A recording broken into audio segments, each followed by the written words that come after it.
This audio is brought to you by Muslim Central.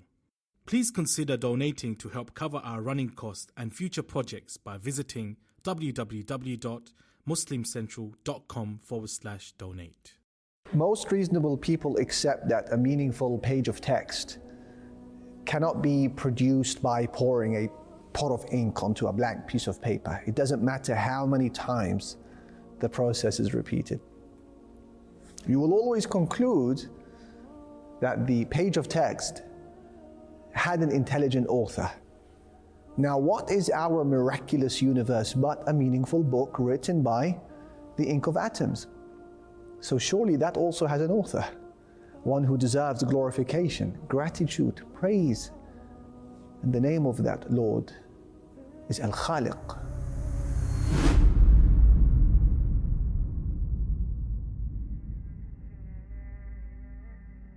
The scientific community today considers the concept of randomness to be a perfectly acceptable scientific explanation for the existence of the universe. They vehemently reject a creator, despite the signs of design in the universe being infinitely more manifest than those of randomness. Signs that are only ever compounded with each day and each and every discovery. Allah said, أَوَلَمْ يَنْظُرُوا فِي مَلَكُوتِ السَّمَاوَاتِ وَالْأَرْضِ وَمَا خَلَقَ اللَّهُ مِنْ شَيْءٍ. Do they not look into the dominion of the heavens and the earth and all that which Allah subhanahu wa ta'ala has created? Don't they look? In 1966, physicists had just two criteria for a planet to support life: the right kind of parental star and a planet just the right distance away from that star. That's it. And this really inspired scientists to search for alien life, and they'd hoped to pick up radio signals for coded intelligence, but the silence from the universe was disappointing. But since 1966, the necessary parameters for life grew from just 2 to 10 to 50 to 200 specific conditions and counting to support life. As a result, we know that the chances of life, as we know it today, existing somewhere out there in the universe only continues to decrease. And here are some of those conditions needed to support life. First of all, you need a spiral galaxy, and only 6% of known galaxies are spiral. Then you need planets around it to do their job as well. They must shield the planet that supports life from asteroids, but not block the sun. For example, Jupiter shields the Earth from asteroids, such as the asteroid from July 1994, but it mustn't be so big that it would disturb the planet's orbit. Then you need the orbits to be closer to circular than elliptical, otherwise the planet would get too close or too far from the sun, and our solar system is the only known one with near circular orbits that allow for even and balanced seasons for our survival, subhanallah. But it doesn't stop there.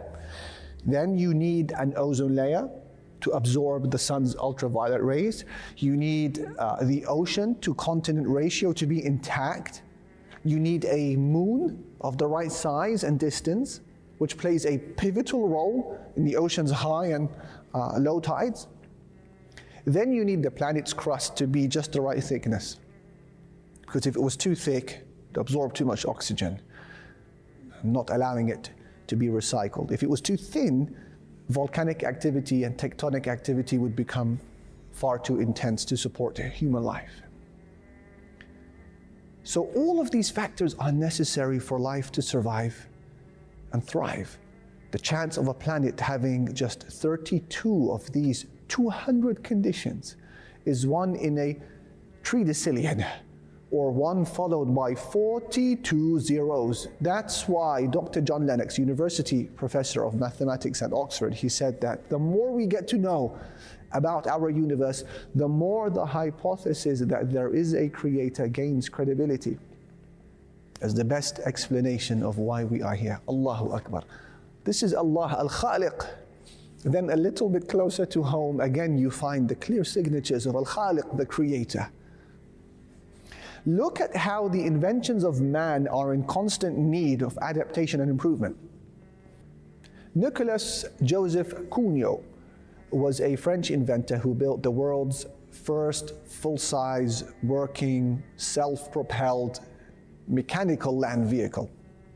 Effectively, the world's first automobile in 1769. Take a look at it.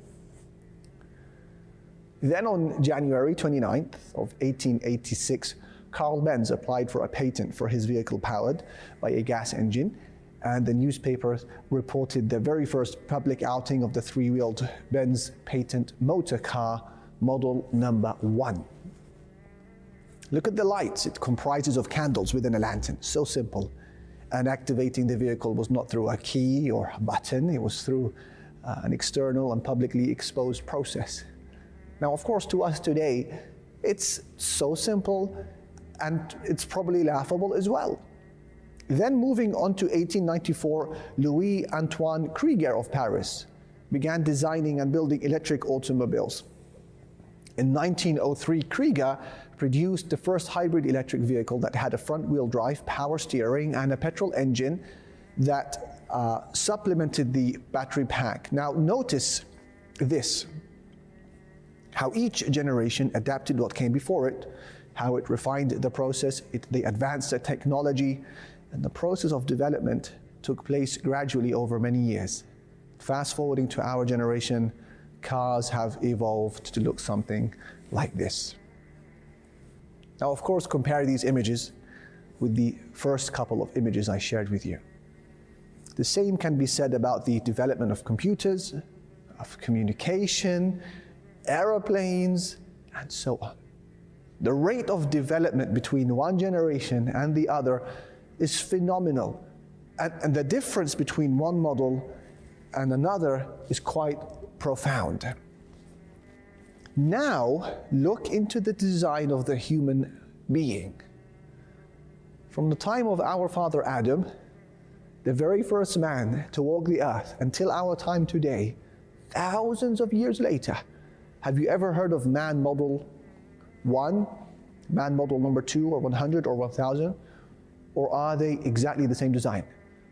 Those who lived 20 years ago, or 200 years ago, or 2,000 years ago, were identical with respect to the miraculously sophisticated system for vision, the intricate auditory system, the remarkable mechanisms for digestion, for immunity, information processing, expression.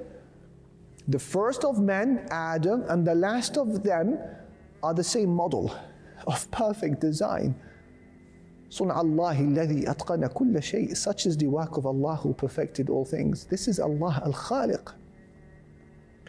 And zooming in now a little bit closer to the human specimen, think about how the journey which the sperm makes in order to get to the egg is equivalent to us sprinting for 150 kilometers non-stop. The journey is anything but straightforward. Many obstacles and hurdles lie in the waiting, yet it overcomes them all without losing direction. Then your heart size is around that of your fist and beats around 60 to 80 times per minute. On a yearly basis, it beats around 40 million times and pumps around 2,200 gallons of blood per day and approximately 56 million gallons of blood per lifetime. And the blood which the heart pumps to the brain returns back to the heart within just 8 seconds. And the blood which it pumps to your toes, the furthest distance from the heart, returns back to the heart within just 18 seconds. La ilaha illallah. Who designed that? And then the blood itself is home to around 5 million red blood cells per cubic millimeter of blood. If red blood cells from one human were to be placed side by side in carpet fashion, spread out, they would cover the earth 6 to 7 times over. Then you have platelets that are the cells that circulate within our blood and bind together when they recognize damaged blood vessels. A normal platelet count ranges from around 150,000 to 450,000 platelets per microliter of blood. The human body is also home to about 600 muscles, and the average size muscle is made up of 10 million muscle fibers. And the human body has around 2 to 5 million sweat-secreting glands to regulate our body temperature. Subhanallah. The brain is home to around 100 billion neurons. Each neuron forms about 1,000 connections to other neurons, amounting to more than 1 trillion connections. Subhanallah al-Azim. Neurons combine so that each one helps with many memories at a time, exponentially increasing the brain's memory storage capacity to something around 2.5 petabytes or 1 million gigabytes. So for comparison, if your brain worked like a digital video recorder in a television, 2.5 petabytes would be enough to hold 3 million hours of TV. Imagine, you'd have to leave the TV running for around 300 years continuously to use up all of that storage. Subhanallah al-Azim. And then you have the human retina, which has about 120 million photoreceptor cells, and how it communicates this information back to the brain, and how the brain then processes this information, bringing about feelings of love and hate and hope and despair, fear, security, and so on. That's a completely separate and highly sophisticated discussion with many unknowns. Allahu Akbar. The tongue has a role to play during the process of chewing and swallowing and tasting food, as well as for speech and for sounds. It's got 17 muscles to allow it to move in any direction. And the surface of the tongue has 9,000 taste receptors to differentiate between sweet and salty and sour and bitter. Allahu Akbar. And our kidney weighs around 150 grams and is made up of 1 million filtering units called nephrons. And each and every hour, it filters around 1,800 liters of blood, and about 1.5 liters of urine are extracted from it. Just think about the difficulty experienced by those who are going through a dialysis treatment because of kidney failure.